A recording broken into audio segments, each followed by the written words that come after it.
Today's question for Congress is about voting. I was doing these in alphabetical order, but I think voting is more important right now, so I'm going to push those questions out first on my videos. And then after I'm done reading this question, I will explain to you what this is all about. Make myself a little bit smaller. This question is also in my database, and if you like the question, I will paste it in the description below, so you can copy and paste it for your next town hall, or you can adjust it to fit your needs. And if you have other questions that you're interested in, I'll explain after I read this one how to get to them.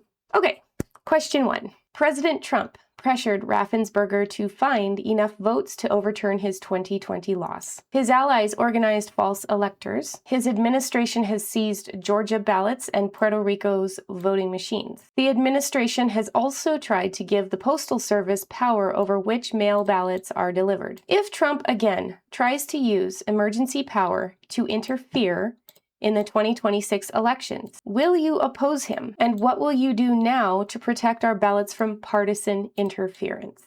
Some of the sources below that question in my file read as follows. And these aren't all of the sources.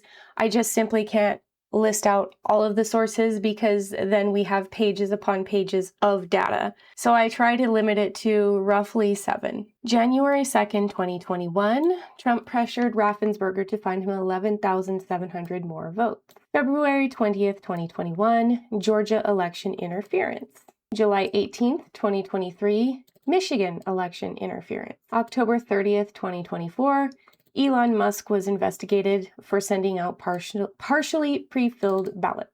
January 29th, 2026, Tulsi Gabbard seized Georgia ballots. November 9th, 2020, former press secretary Kayleigh McEnany, I don't say her last name right, I'm sorry.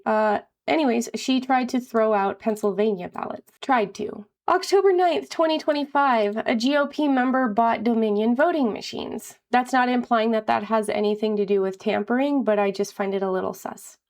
Do your own investigation, do your own research. February 4th, 2026, Tulsi Gabbard seized voting machines from Puerto Rico. March 31st, 2026, Trump threatened to nationalize elections and take control of the United States Postal Service. Again, there are way more sources than that. I have resources and sources and links for days in my file.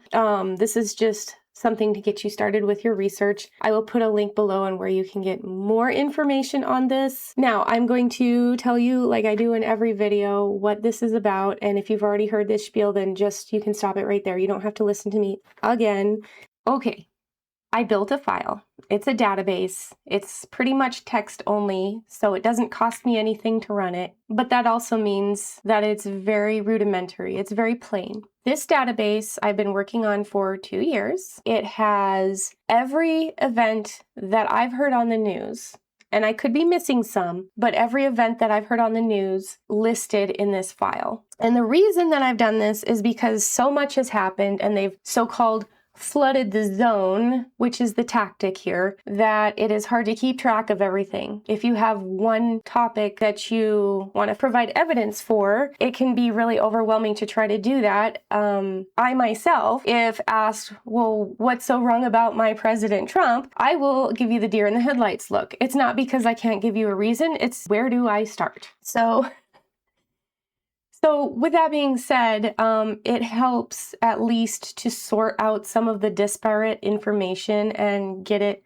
organized. The way that I organized it is I organized it by topic first. So I'll zoom in a little bit. Okay, so I have all of these different topics. There's about 26 to 30 of them. Sometimes I make more, sometimes I delete some and merge them together. Underneath the topics, if you click on them, it will expand, and then you will get these subtopics or these subcategories. And then if you click on the subcategory, you'll get these dates. Now the dates are only there to help you land on a certain part of that subcategory file, but it doesn't really matter because everything that's in there, for example, from 2006 on is in that one page. It's on that one page already. So for example, if I were to click on 2020, so if you were to scroll up, you'll get into 2019. If you scroll down, you'll get into 2023.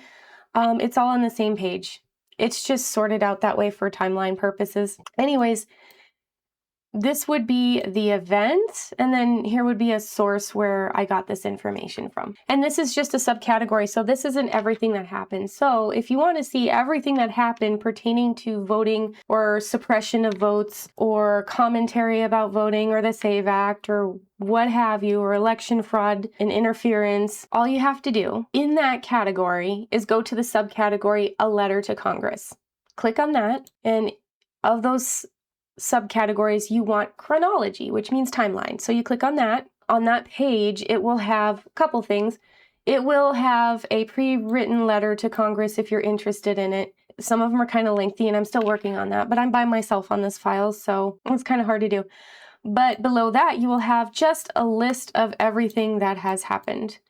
And just to do a slow scroll, in there, I don't have the sources. I just want to present the events in a timeline so that the reader can see everything that happened pertaining to that. So that's just kind of this file in a nutshell. I'll leave a link for it in the description below. You don't have to look at my file, and I totally get it if you don't. There are plenty of resources out there. I have my own resources and things that I am dedicated to. I'm not looking for any more resources either.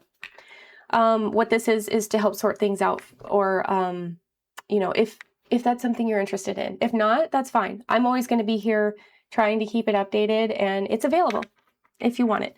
But probably the most beneficial part of this file for anybody is the actual tools, the pre-written letters to Congress, the pre-written questions for town halls. If you're like me and you get really nervous or you have a hard time articulating a thought in front of a large crowd, that is there for you.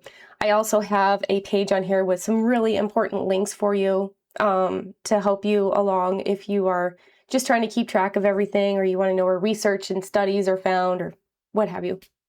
And there's also like a lot of helpful organizations there for immigration, for the LGBTQ community, for veterans, things like that, that I didn't even know existed, and I'm still adding. So, and there's also a contact. So if you reach out to me and you think of a link that might be helpful or beneficial, you want me to put it on there, just email me and I'll put it on the file.